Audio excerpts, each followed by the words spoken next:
Bonsoir et bienvenue sur France 3 Normandie pour une émission exceptionnelle en direct du Havre. Nous sommes au bord du bassin Paul Vatine pour vous faire vivre ce soir ce qui est à la fois une fête et une veillée d'armes pour la Transat Jacques Vabre, puisque c'est demain que les bateaux prendront le départ de cette grande course à la voile. Bonsoir Malika. Bonsoir Laurent. Vous êtes dans le vent ce soir Malika. On a un peu froid, mais on a le cœur chaud tous les deux, vous savez bien. Mais oui, bien sûr. Demain à 13h35 pour l'édition 2017, 38 bateaux partiront avec sur chaque équipe 2 personnes, puisque c'est un transat en double du Havre en direction de Salvador de Bahia. Vous savez où c'est ? C'est au Brésil. Vous êtes trop fort. C'est parce qu'il y a du café là-bas, forcément, c'est la route du café. Et donc... ce grand départ sera présenté par Vincent Ferniaud et Laurent Marville. Et on a Vincent avec nous en plateau. Bonsoir Vincent. Bonsoir Malika, bonsoir Laurent. Bonsoir Vincent. Petit échauffement avant l'émission de demain. Alors échauffement dans les conditions climatiques, c'est difficile. Mais un petit refroidissement de bonne aloi. Voilà, bon demain ce sera la compétition, mais ce soir c'est la fête avec un grand événement que tout le monde attend, c'est le feu d'artifice qui sera tiré dans une vingtaine de minutes. On donnera même le coup d'envoi. Alors ce feu d'artifice, il va être tiré depuis le quai de New York, c'est à 200 mètres d'ici. Il va se refléter sur l'eau, il va illuminer les bateaux, ce sera magnifique, un moment très attendu par le public. Alors évidemment, c'est un feu d'artifice qui est préparé par des professionnels, des artificiers aguerris, et on les voit là, qui ont préparé cet après-midi.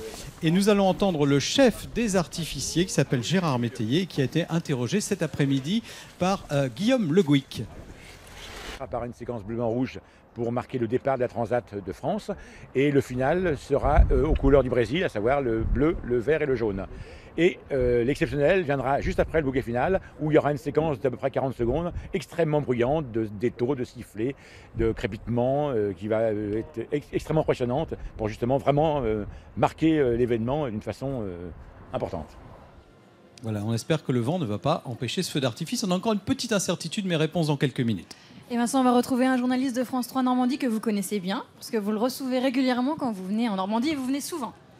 C'est vrai qu'on aime bien la Normandie. Hein. Moi, de toute façon, une partie de mon cœur est attachée, comme toi, Malika, à la Normandie. Hein, oui, vous avez des accointances avec la Seine-Maritime. Oui. Il y a ma maman qui est en Normandie ce soir et qui regarde d'ailleurs. Oui. À Velette, c'est ça ? Oui, à Velette-sur-Mer, entre Dieppe et Fécamp. Maintenant qu'on a fait un bisou à votre maman, on peut retrouver Jean-Baptiste Patier, qui est dans les coulisses de la fête, au cœur du village de la Transat. Alors Jean-Baptiste, où êtes-vous ? Que faites-vous ? Je suis sur ce pont à quelques pas du studio. Vous voyez, il y a beaucoup de monde tout autour de moi. La fête, on l'attend. Le feu d'artifice aussi. Et regardez, à quelques pas, sous ces magnifiques arches de ce pont, des Havrais qui sont venus exprès pour le feu d'artifice, Virginie et Thibault. Alors pourquoi cette grande fête ? Pourquoi être là malgré le froid ? Déjà pour le dernier jour et la festivité, le feu d'artifice, l'ambiance.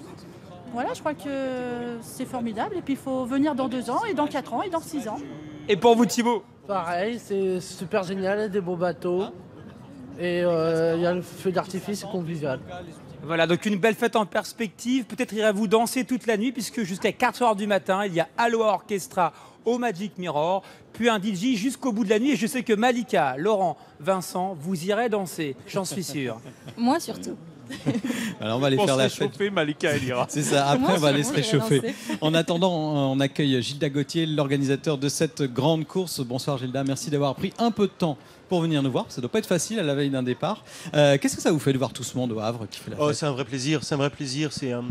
On est à la veille du départ, on a un temps un peu frais, et beaucoup de monde se masse. On a eu du monde toute la semaine, donc c'est toujours une gratification. Voilà, le plaisir de venir voir les bateaux, parce que c'est ça qui est intéressant sur cette transat, c'est qu'on peut approcher les bateaux et parler aux skippers, qui sont des gens très accessibles. Oui, c'est ça. Les skippers sont toujours très accessibles. On les voit, ils sont juste au-dessus de leur bateau. Et puis, le bassin Paul Vatine, ici au Havre, se prête particulièrement à la monstration comme ça d'un grand événement nautique. C'est un théâtre pour les bateaux. Donc voilà, c'est un théâtre qui est très bien utilisé avec les skippers, les bateaux et le public nombreux.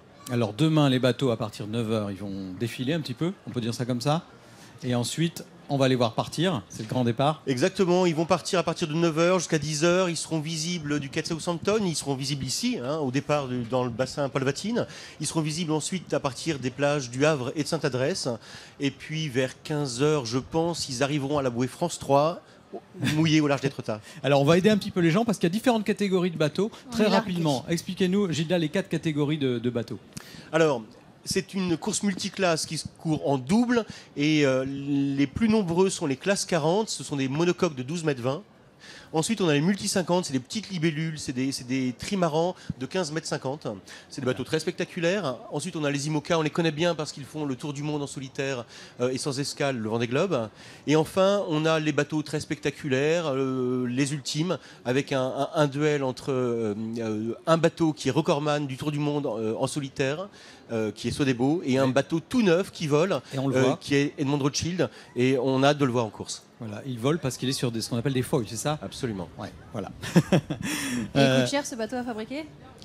Oui, je crois que c'est un budget assez conséquent pour le construire et puis aussi pour mettre toute l'intelligence, c'est-à-dire toute la recherche et développement qu'on met pour fiabiliser et avoir un bateau qui puisse s'élever et naviguer au-dessus des océans, les coques en sustentation. Je crois que c'est un budget de l'ordre de 12 millions d'euros. 12 millions d'euros. Et alors, si j'ai bien compris, là, c'est un peu l'aventure jusqu'au point qu'ils n'ont pas eu vraiment le temps de tester dans tous ces recoins ce bateau. Hein. Alors, il part un peu à l'aventure. Alors, ce sera sa première course et ça en fait tout l'intérêt. Mais ils ont beaucoup navigué. Hein. Je crois qu'ils ont fait juste sur des navigations locales, ils ont fait un peu plus que la Transat Jacques Vabre déjà. Bon. Malika, on va s'intéresser à des bateaux qui ne sont pas sur la course, Oui, il y a pas mais que qui des sont bateaux au de Havre. course. Il y a aussi des bateaux historiques et pour ça on va retrouver Mélinda Lelouch que vous connaissez aussi, Vincent. Ah oui, Mélinda, Il mais connaît ouais, tout le monde, Vincent. Toute la fine fleur des journalistes de France 3 Normandie. Normandie hein, est là, bien sûr. juste pour vous, qui est partie à la découverte du bateau l'Étoile Molène. Elle est accompagnée pour ce faire de l'armateur Wilfried Provost, la chanceuse. Mélinda, c'est à vous. Exactement, Malika. Il y a les bateaux de course, il y a aussi les magnifiques bateaux, les vieux gréments comme on les appelle, Wilfried. Vous êtes l'armateur de ce navire, l'Étoile Molène. Alors qui dit vieux gréement dit belle histoire, forcément. Alors les bateaux, c'est un petit peu comme les êtres humains. En fait, ils ont des naissances, des hauts, des bas. On les baptise. Et ce bateau, il est né en 1954 à Brest, l'Étoile Molène. Il a été construit pour être un bateau de pêche. Il a pêché le thon dans le golfe de Gascogne. C'est un ancien Dundee tonnier. Exactement. Donc il a pêché le thon dans le golfe de Gascogne. Et puis il a été armé par un pêcheur pendant une trentaine d'années, puis abandonné. Il s'est retrouvé sur coffre et comme les bateaux qui naviguent pas, ils ont des difficultés très vite. En fait, il a coulé. Et en 1990, il a été repris par Étoile Marine Croisière, notre entreprise qui possède quelques jolis bateaux comme celui-ci. Et il a été reconstruit pièce après pièce en 15 mois. Et puis depuis, il a retrouvé la mer et de belles navigations à faire profiter beaucoup de gens. Alors c'est une équipe de passionnés qui a travaillé sur la restauration de ce bateau et c'est une équipe aussi de passionnés qui naviguent. Il y a combien de personnes qui constituent l'équipage ? Alors à l'année, on est une dizaine de salariés parce que c'est un métier très saisonnier. On navigue beaucoup l'été et en fin d'été et puis beaucoup moins l'hiver évidemment. Donc il reste une dizaine de personnes pour s'occuper de l'administratif et l'entretien. Et en saison, on monte à 40 voire 50 personnes pour les grands festivals maritimes. Très bien. Alors demain, vous allez prendre le départ. Demain, on va prendre le départ avec quelques bateaux qui seront moins lourds que le nôtre qui fait 130 tonnes. On aura du mal à les suivre, mais on sera ravis de les voir partir pour cette belle transatlantique. Très bien, et oui, le départ de la Transat Jacques Vabre, c'est demain et l'Étoile Molène assistera au départ. Merci Mélinda. Et nous sommes maintenant avec Franck Camas. Bonsoir. Bonsoir Franck. Vous avez un sacré palmarès et parmi toutes vos victoires, il y en a 3 importantes ici puisque vous avez remporté 3 fois la Transat Jacques Vabre en 2003, 2007, 2001. Et 2001, exactement. Donc j'imagine que c'est particulier pour vous d'être ici. Oui, c'est forcément des souvenirs assez importants et intenses avec Steve Ravussin, avec Franck Profit. Et voilà, il y a eu des très très belles aventures et des aventures assez douloureuses aussi. Notre première transat en 99, c'est lorsque Paul Vatine a disparu. D'ailleurs, on est dans le bassin Paul Vatine, il faut pas oublier. Et puis évidemment, ça a été des courses palpitantes, des arrivées au couteau, avec à l'époque des multicoques de 60 pieds. Alors il n'y en a pas ici, mais c'était aussi des très très belles libellules qui allaient extrêmement vite. Et vous avez un surnom, c'est le petit Mozart de la voile. Ouais, mais ça date. Parce que vous avez gagné des courses quand très j'étais jeunes. jeune. C'est ça. Vous aviez gagné la avez toujours solitaire l'air à 24 ans, c'est ça? Oui, c'est ça, la solitaire du Figaro. Ouais. Et c'est de là qu'est venu ce surnom ou c'était avant? Même avant, je crois que c'est un truc de journaliste. Hein, vous savez, vous Bah connaissez. oui, bah Vous oui. connaissez. Toujours qu'ils mettent des formules, ces journalistes, c'est incroyable. Et quand vous êtes sur cette course ce soir, c'est un petit peu en en ami de la grande famille de la voile, ou vous venez coacher des skippers? Non, je viens coacher personne, ils se coachent très bien eux-mêmes déjà. Non, je suis toujours évidemment un passionné des beaux bateaux, il y en a beaucoup dans le bassin aujourd'hui. On a parlé de Gitana qui est un bateau qui vient d'être mis à l'eau, ça va être sa première transat. C'est des classes qui permettent beaucoup de recherche puisque c'est des prototypes, il n'y a aucun monotype sur ces différentes classes, donc il y a les ingénieurs avant la course qui travaillent et c'est aussi une compétition technique et ça c'est très excitant pour notre sport. C'est pas uniquement quand les marins partent, ils ont fait 75% du travail avec une équipe derrière qui est bien plus nombreuse que les 2 marins qu'on va voir demain sur les bateaux. Ouais, alors on a parlé de l'histoire de la Transat, vous l'avez rappelé Malika, on va aller voir ça en images grâce à Jean-Loup Janer. Oui, on retrouve tout de suite Jean-Loup Janer pour sa séquence On y revient. Jean-Loup aime revisiter les moments les plus forts de notre patrimoine audiovisuel. Alors Jean-Loup, qu'avez-vous pêché pour nous ?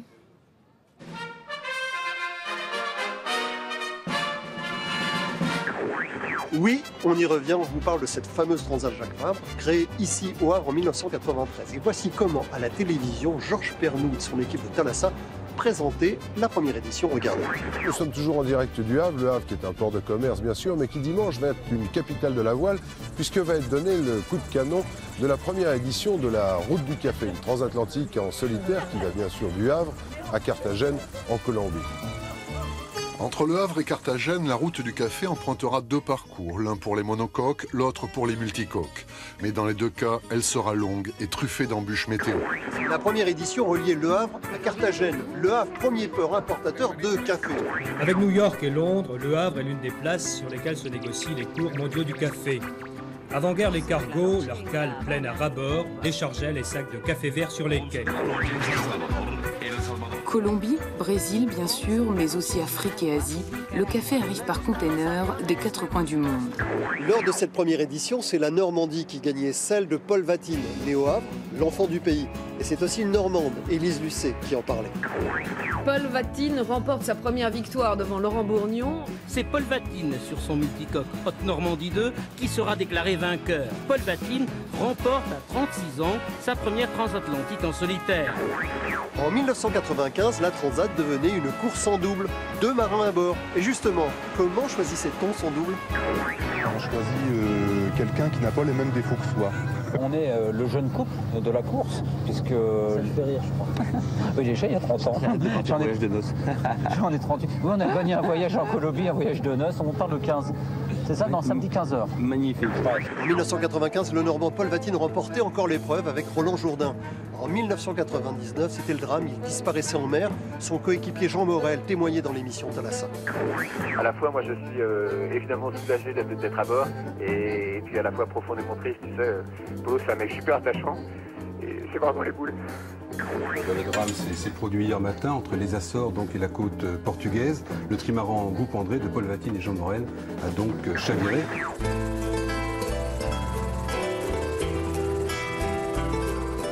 Alors je vous le dis, la Transat, on y revient toujours. À bientôt pour un prochain On y revient et bon vent.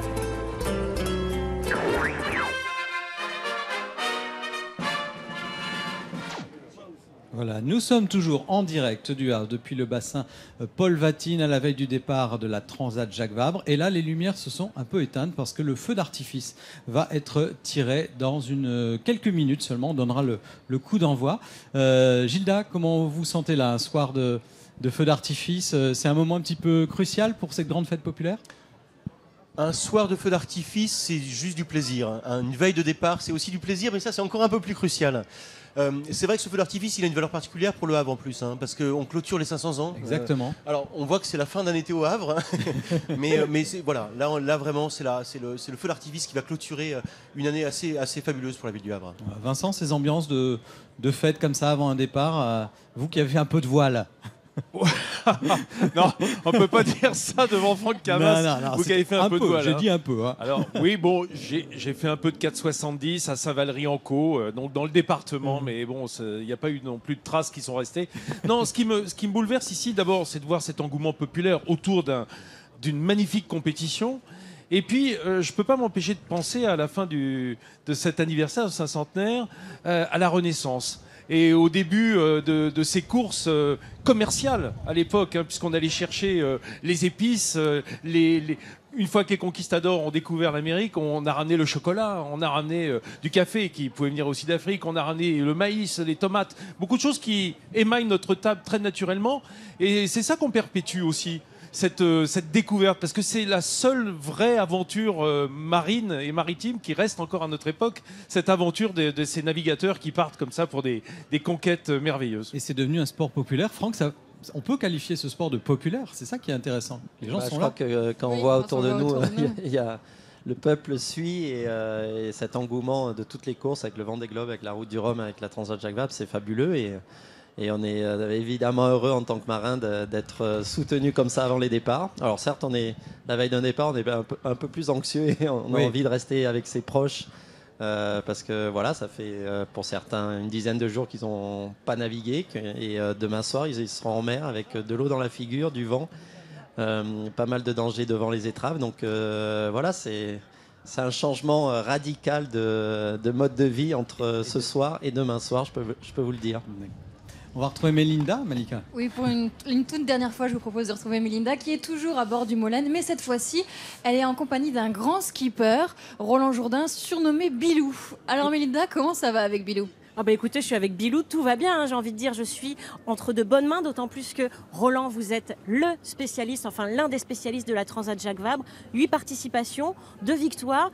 Vous connaissez mieux que quiconque, ou presque, l'état d'esprit des skippers. Alors, à la veille du départ, ça se passe comment ? Ils sont en train de faire la fête ou on est plutôt déjà dans la course ?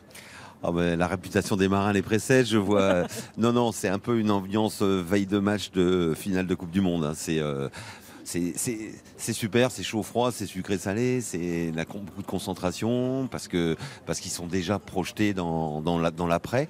Les conditions vont pas être faciles, ni au moment du départ. Il y a des gros coefficients de marée, la mer sera pas facile. Il y a un petit passage technique dans le golfe de Gascogne avant de gagner son alizé. Et puis bon, donc ils sont là-dedans. Et puis forcément, pour eux, c'est le dernier repas en famille ou avec les copains ou avec les sponsors. Et donc, il faut faire bonne figure, quoi. On a un peu la boule au ventre. Un peu. Alors justement, en parlant de boule au ventre, vous, cette année, c'est un peu particulier parce que vous êtes coach pour l'équipe Dévoilez-vous. Vous participez à la Transat, mais vous n'allez pas partir en mer. Oui, ça fait longtemps. Ça fait longtemps que je ne suis pas au départ. Alors c'est pas un changement de métier. C'est comme ça. Ça m'apprend aussi beaucoup de choses sur mon propre métier.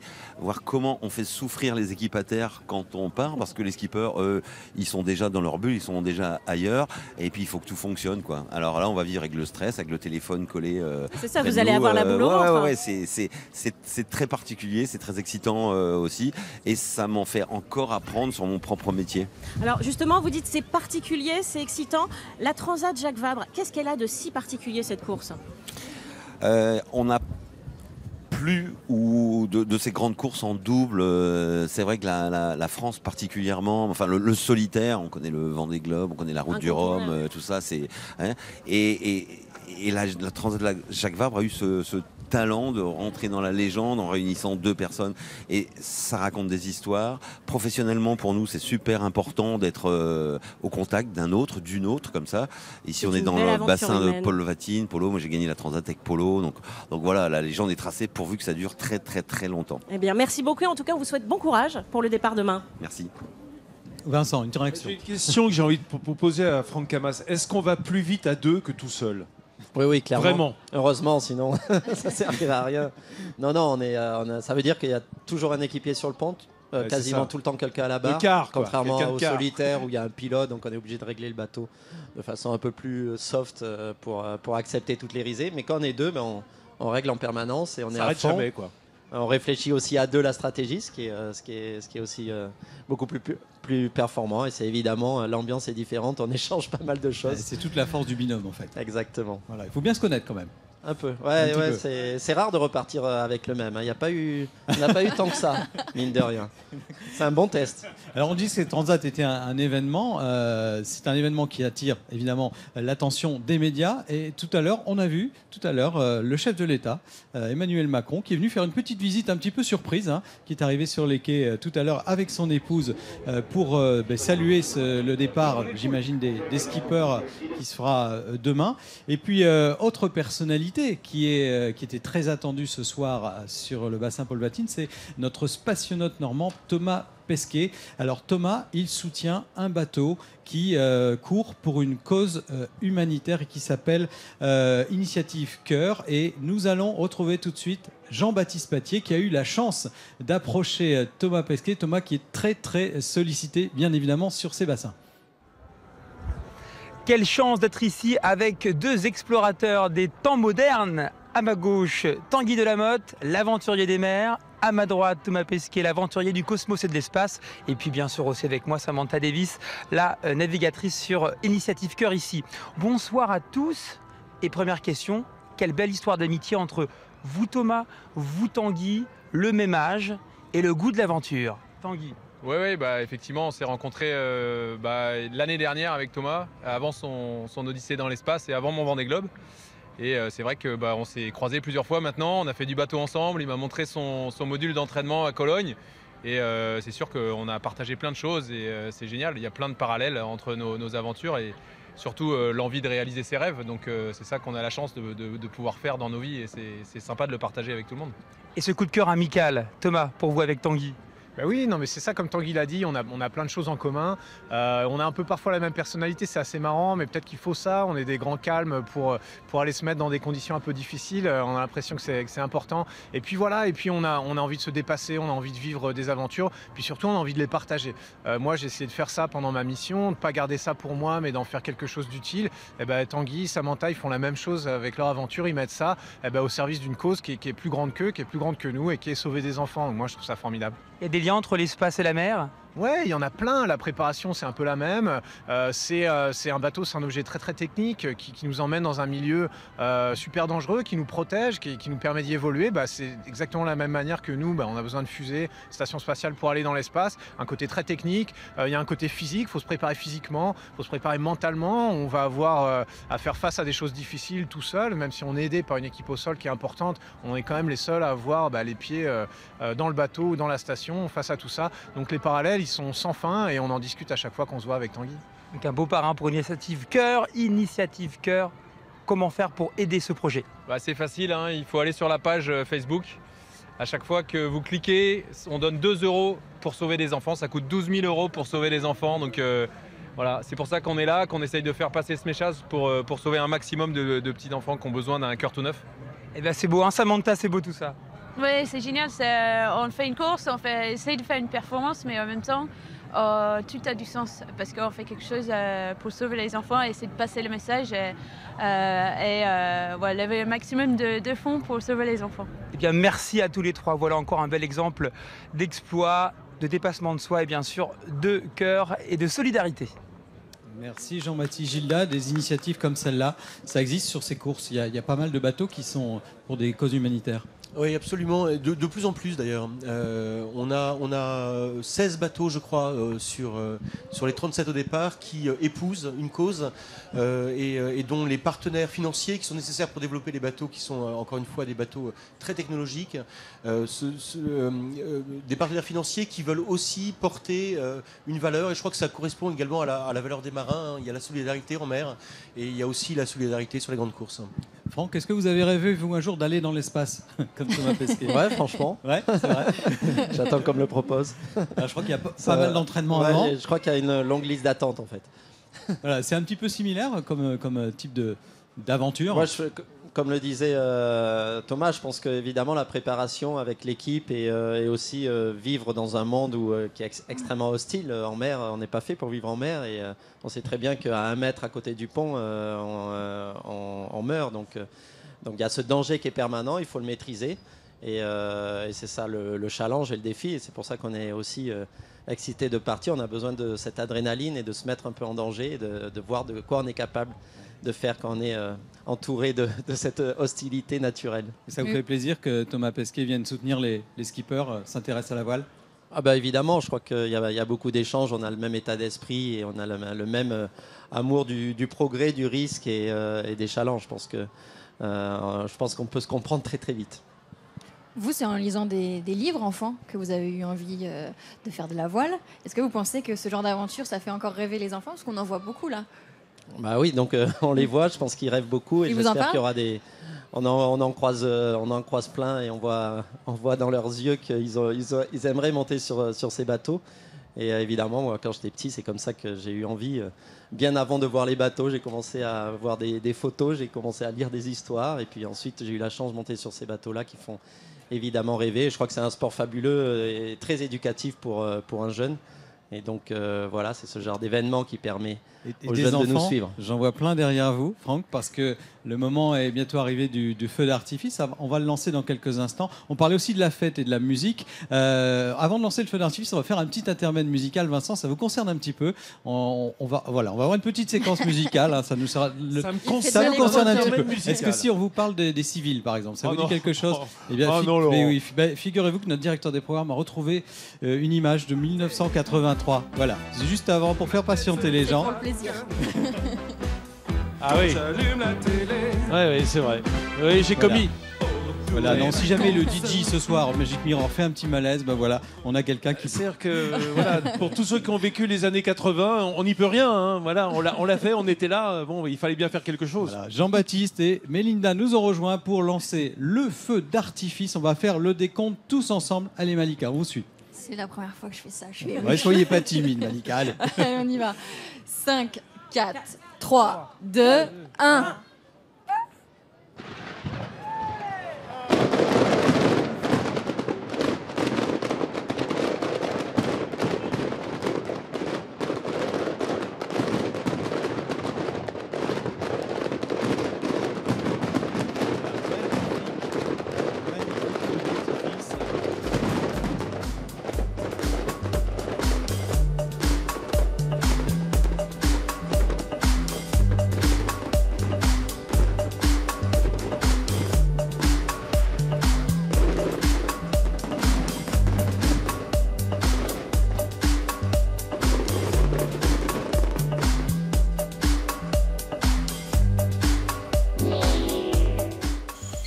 Partez à la découverte de la Transat Jacques Vabre avec les cafés d'origine Jacques Vabre.